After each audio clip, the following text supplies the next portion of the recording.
Yesus ditangkap layaknya penjahat, yaitu penjahat yang sangat berbahaya. Layaknya pembunuh berantai di kota tersebut, yang merupakan orang yang sangat berbahaya. Saudara pendengar, bersama dengan saya Oti Priambodo dalam program Jalan 66. Program ini akan memberikan pengetahuan Alkitabiah dan menyuguhkan kepada kita jalan keselamatan.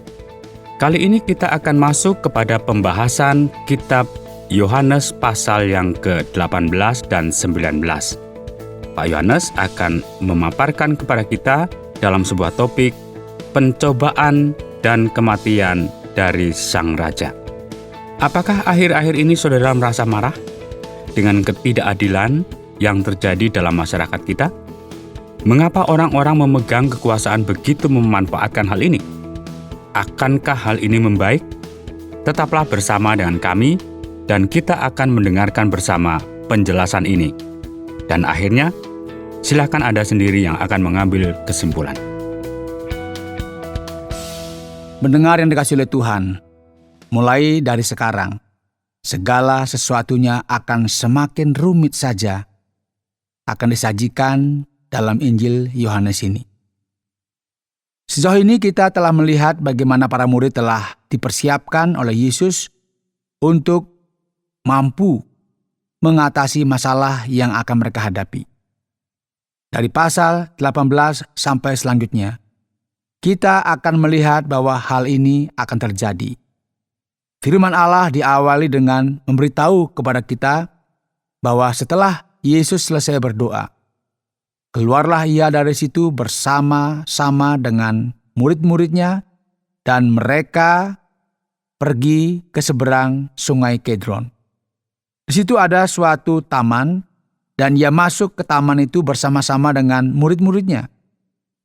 Pada saat itu Yudas Iskariot, sang pengkhianat itu, mendapatkan kesempatan untuk menyerahkan Yesus ke tangan prajurit Romawi.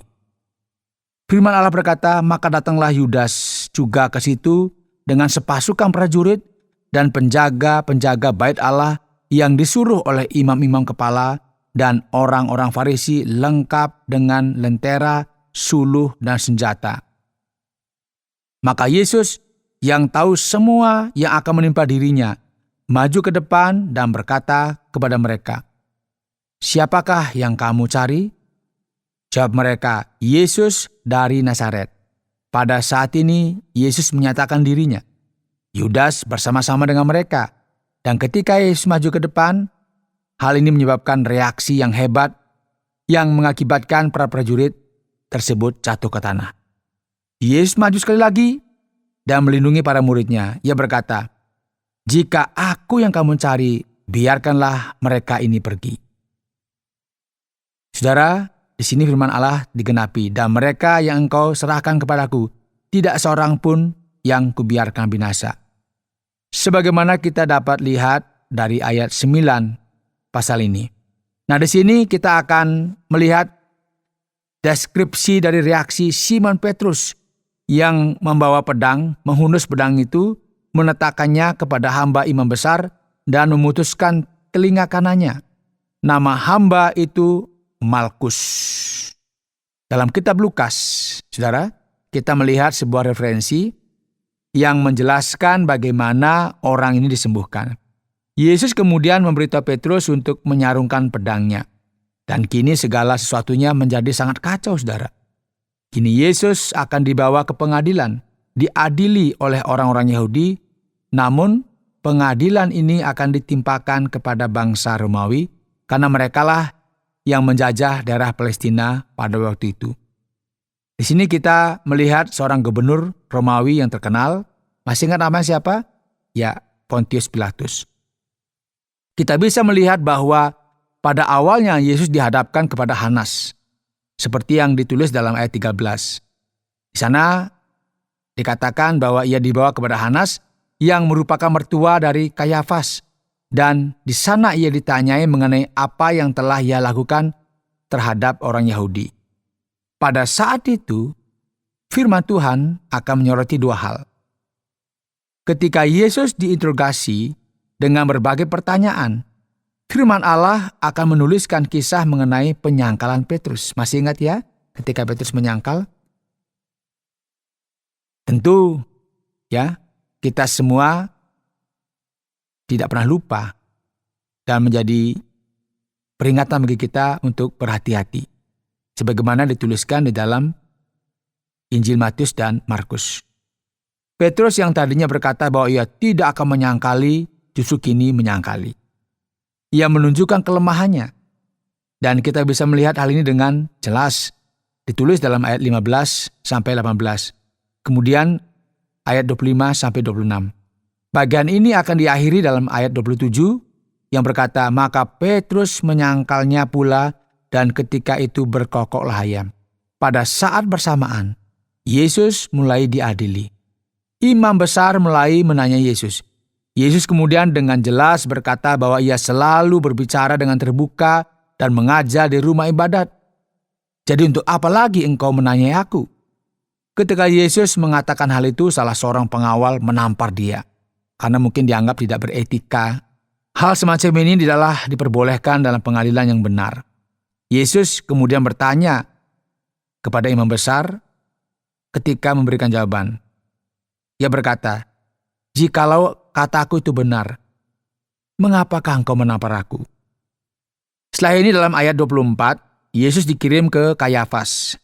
Kemudian dari ayat 28 dan seterusnya, firman Allah berkata bahwa Yesus dibawa dari rumah Kayafas ke gedung pengadilan yang merupakan rumah dinas bagi gubernur Romawi.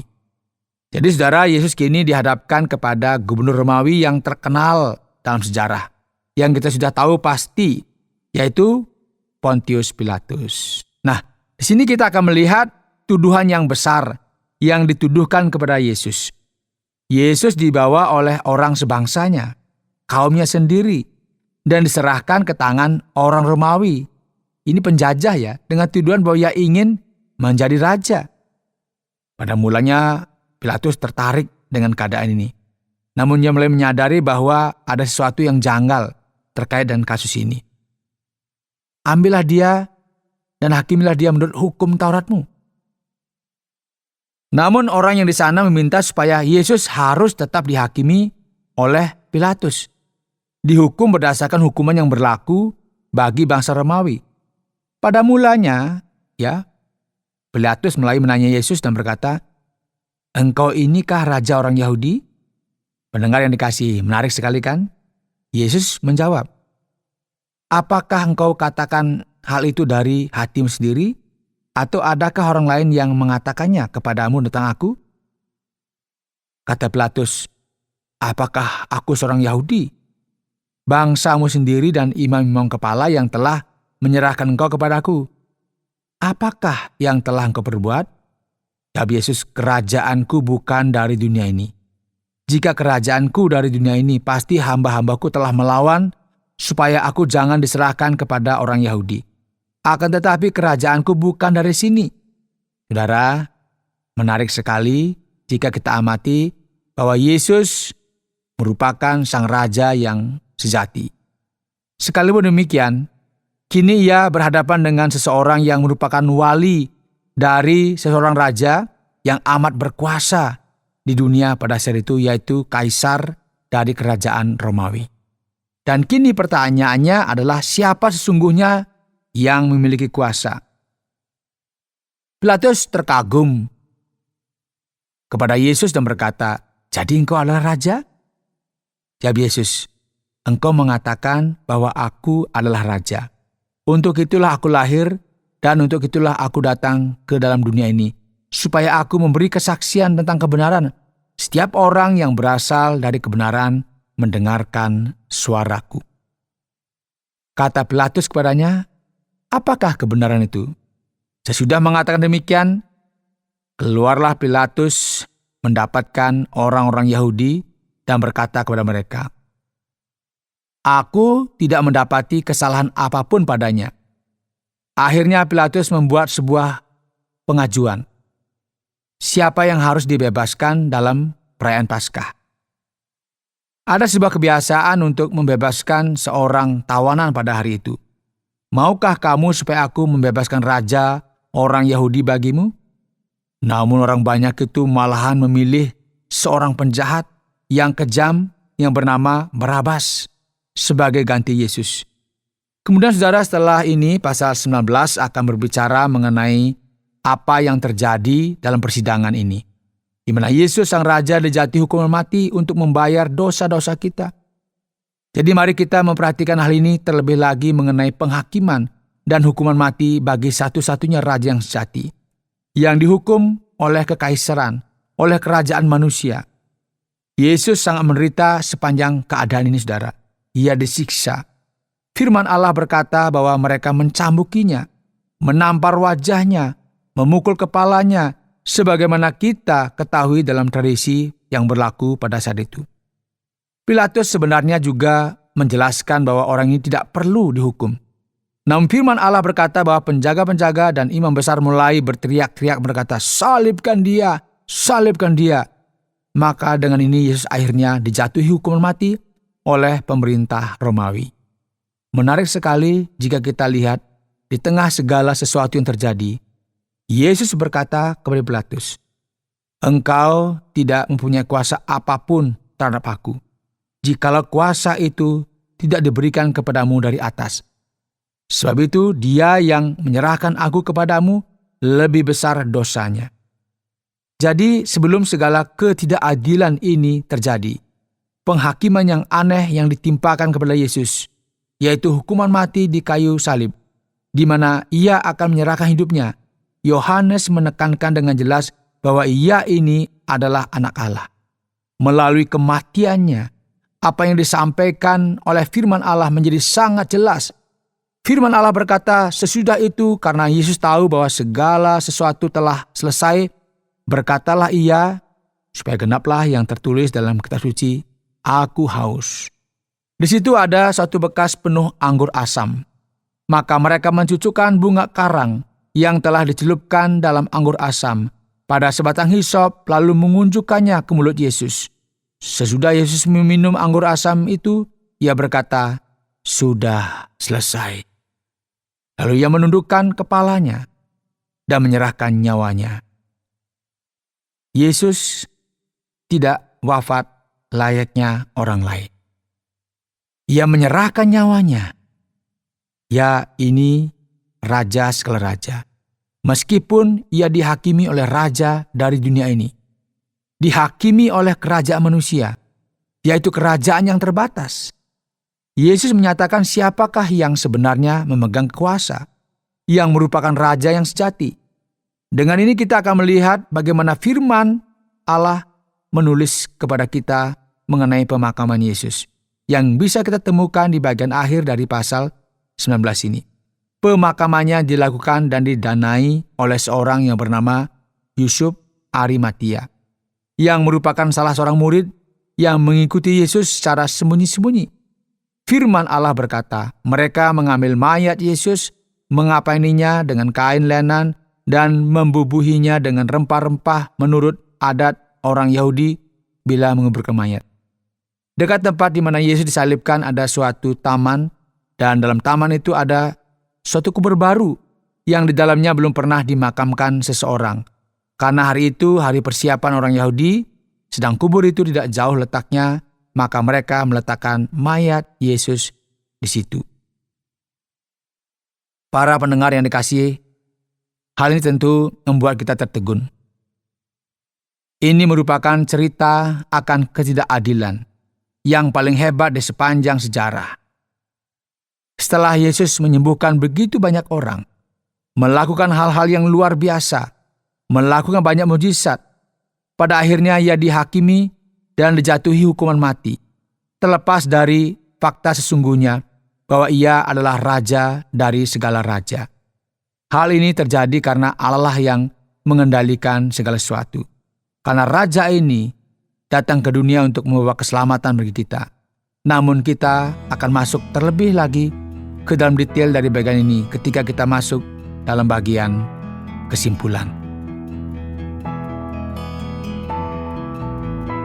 Anda sedang mendengarkan Jalan 66 dalam rangkaian kisah Injil Yohanes pasal yang ke-18 dan 19 yang telah dijelaskan oleh Pak Yohanes dengan topik pencobaan dan kematian dari sang raja.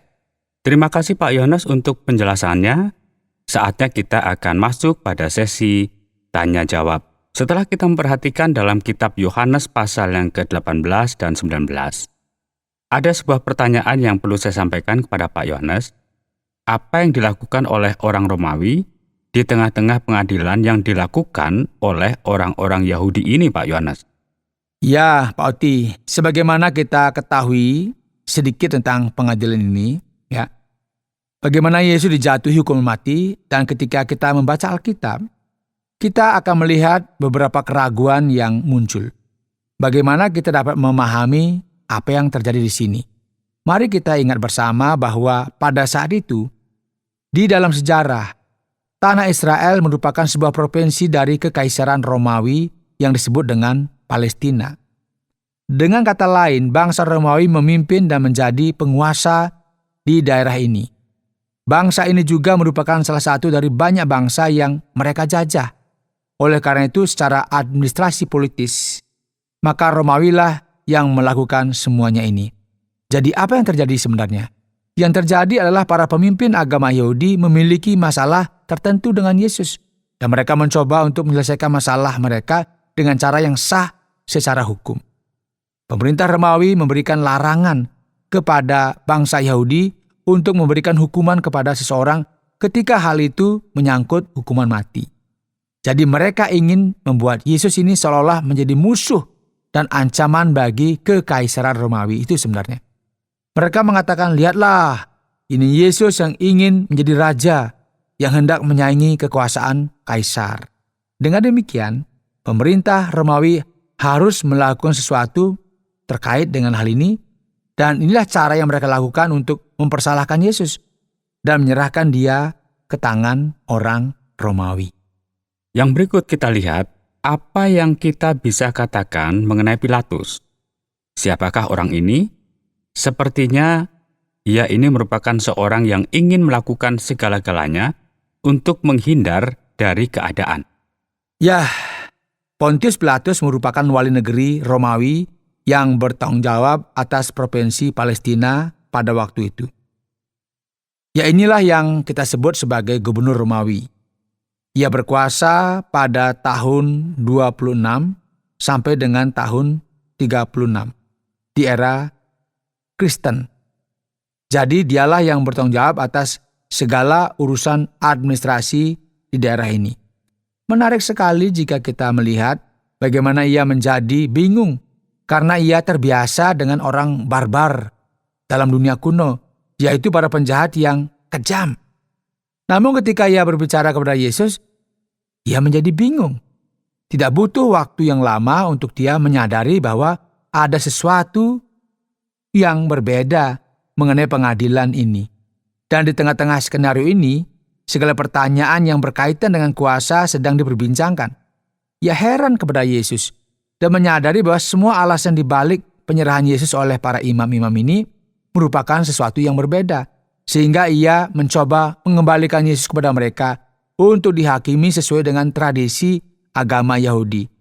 Namun ia tidak mampu membendung orang banyak itu dan lari dari keadaan ini. Akhirnya, yang terjadi adalah sebuah catatan dalam sejarah di mana kekuasaan manusia yang paling kuat pada waktu itu, yaitu Kekaisaran Romawi, berbalik dan melawan Yesus. Namun demikian, semua ini tidak terlepas dari kendali Allah atas keadaan ini yang menggunakan hal ini bagi rencananya. Yesus mati di kayu salib dengan cara yang sangat mengerikan. Apakah penyaliban pada waktu itu, Pak Yohanes? Salib macam apakah ini? Penyaliban merupakan tradisi bangsa Romawi untuk menghukum penjahat yang paling bengis dan paling berbahaya. Dan tidak setiap orang yang mengetahui tentang kekristenan memahami hal ini. Yesus ditangkap layaknya penjahat, yaitu penjahat yang sangat berbahaya. Layaknya pembunuh berantai di kota tersebut, yang merupakan orang yang sangat berbahaya. Jadi seperti inilah Yesus dikategorikan pada waktu itu. Inilah mengapa mudah sekali bagi kita hari-hari ini untuk berkata bahwa saya adalah orang Kristen, saya percaya kepada Kristus. Pada zaman itu, jika kita mengatakan hal ini dengan kata lain, kita membela seseorang yang dikategorikan sebagai seorang penjahat. Jadi Yesus digolongkan dalam kategori ini dan ia sangat menderita penderitaan dengan cara yang barbar, yaitu penyaliban. Dan ia juga dicambuk dan didera. Kemudian tangan dan kakinya dipakukan di kayu salib. Jadi sekarang menarik sekali ya Pak Oti, karena biasanya seseorang yang disalibkan, sebagaimana yang dialami oleh Kristus, mereka harus memikul salib di pundak mereka. Dan sekarang mengenai salib, ada beberapa jenis di sini. Ada salib yang berbentuk T, ada yang berbentuk huruf Y, ada juga yang berbentuk huruf X. Kita tidak tahu dengan pasti berdasarkan bukti arkeologi, salib jenis manakah yang digunakan untuk Yesus. Kita memiliki tradisi sejarah mengenai salib, namun tidak ada bukti yang meneguhkan mengenai detail dari hal ini. Pak Yohanes, bolehkah kita kembali kepada Pilatus? Sepertinya ia mengakui bahwa Yesus memang raja. Mengapa dalam ayat yang ke-19, dari pasal 19, ia memberikan tanda pada Yesus di kayu salib yang berkata, Yesus Raja orang Yahudi? Wah, andai saja benar seperti itu, namun tidak demikian yang terjadi. Pilatus tidak mengakui bahwa Yesus adalah raja. Yang terjadi dengan Pilatus di sini adalah ia merasa ironis karena klasifikasi apa yang dijatuhkan kepada Yesus. Apa sebenarnya yang terjadi? Secara spesifik, bagaimana semua ini terjadi? Apa kejahatan yang telah ia lakukan? Kejahatannya, catatan sejarah yang dituliskan mengenai dia adalah bahwa ia berkata, ia merupakan raja orang Yahudi. Atas tuduhan ini, Yesus dihakimi dan dijatuhi hukuman mati. Apa yang dikatakan oleh Pilatus bukanlah pernyataan dan pengakuan bahwa Yesus merupakan raja, namun formalitas dengan nada yang ironis, yang sangat jelas kita lihat dalam pasal ini. Dan sekarang ada yang menarik perhatian kalau kita perhatikan pada ayat yang ke-10 pasal 19 kitab Yohanes ini. Mengapa Yesus berkata bahwa Pilatus tidak memiliki kuasa yang sejati? Mari kita amati dengan seksama Pak Oti. Dalam dunia kita saat ini, sama seperti seseorang yang diserahkan di tangan CIA, yaitu sebuah institusi yang paling hebat di dunia. Kekaisaran Romawi dalam hal kekuatan militer, sama halnya dengan Amerika hari ini. Jadi ini seolah-olah berurusan dengan seseorang yang paling berkuasa di dunia ini. Lalu apa yang terjadi? Jelas sekali apa yang dikatakan Yesus ini. Hei, apakah engkau pikir bahwa engkau memiliki kuasa? Jika saat ini engkau memiliki kuasa, itu karena Bapa di surga yang memberikan kepadamu. Ini penting sekali. Karena banyak dari kita yang berpikir dengan cara demikian, yaitu dengan menghormati orang oleh karena kuasa yang mereka miliki, kepandaian, keuangan, politik, atau kekuasaan sosial yang mereka miliki. Namun apa yang dituliskan dalam firman di sini? Segala kuasa adalah milik Allah. Jika seseorang memiliki kuasa sementara, kuasa tersebut merupakan pemberian Allah. Dan oleh sebab itu, kita harus mempertanggungjawabkan hal tersebut. Sekarang kata yang terakhir Yesus ucapkan di kayu salib. Dalam ayat 30 ini, apa arti dari perkataan sudah selesai yang diucapkan oleh Yesus pada saat terakhir kalinya? Saya pikir banyak orang pada suatu masa dalam kehidupan mereka, ketika mereka melihat film Yesus atau Passion of the Christ, mereka menangis. Mereka merasa kasihan sekali terhadap Yesus karena ia menderita dengan luar biasa. Seakan-akan Yesus diambil begitu saja. Kemudian orang Yahudi dan Romawi melakukan sebagaimana yang mereka lakukan. Tidak demikian keadaannya. Yesus menyerahkan hidupnya bagi saudara dan saya. Kata sudah selesai berarti rencana penebusan Allah untuk menyelamatkan umat manusia telah tergenapi. Karena Yesus mati di kayu salib. Terima kasih banyak Pak Yones untuk semua penjelasan yang sudah disampaikan. Bagi pendengar sekalian yang setia untuk mendengarkan program ini, jangan bergegas dulu, tetaplah bersama kami, karena kita akan belajar mengenai bagaimana kita menerapkan hal ini dalam kehidupan kita. Saudara, hari ini dalam program Jalan 66, kita telah belajar dari Injil Yohanes pasal 18 dan 19. Kita telah berbicara mengenai pengadilan dan kematian dari Sang Raja, yaitu Raja Yesus. Pendengar yang dikasihi oleh Tuhan, kita melihat di sini bahwa mereka yang memiliki kuasa dan kemampuan untuk menangkap Yesus telah menghukum Dia dengan tidak adil dan membunuhnya dengan cara yang sangat mengerikan. Sering kita berpikir mengenai segala sesuatu yang tidak adil dan tidak sesuai yang terjadi di dunia pada hari-hari ini. Namun yang menjadi pertanyaan yang paling penting dan paling fundamental adalah, siapakah yang memiliki kuasa yang sesungguhnya? Seberapa banyak kita yang menjadi marah dan geram dengan kuasa yang diselewengkan, yang merugikan ribuan orang, kekuasaan yang sangat menentukan takdir banyak orang yang tidak berdosa? Namun kebenarannya adalah, kita hidup di dunia di mana terjadi banyak pertikaian atas kuasa di tengah masyarakat yang kacau ini. Jadi penting sekali untuk kita menyadari bahwa Kristus merupakan Raja segala raja, satu-satunya pemilik otoritas yang sejati. Saudara pendengar, karena waktu yang tidak memungkinkan, kita akhiri program Jalan 66 kali ini. Apakah saudara ingin mengetahui terlebih mengenai kehidupan dan pengajaran Yesus?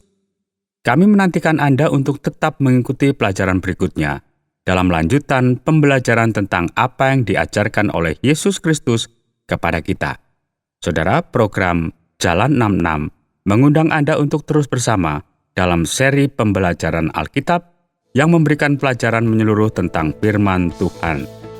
Jika Anda memiliki pertanyaan atau berespon terhadap topik berhubungan dengan program ini, silakan menyampaikan melalui WhatsApp ke nomor 081 333 777 386 081 333 777 386. Terima kasih atas perhatian Anda.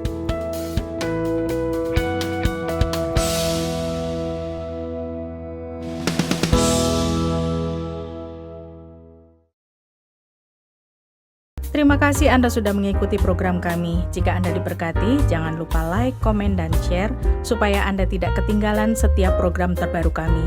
Jangan lupa juga untuk subscribe channelnya dan nyalakan loncengnya. Jika Anda ingin mendukung pelayanan kami, bisa melalui rekening kami berikut ini atau menghubungi kami di sini.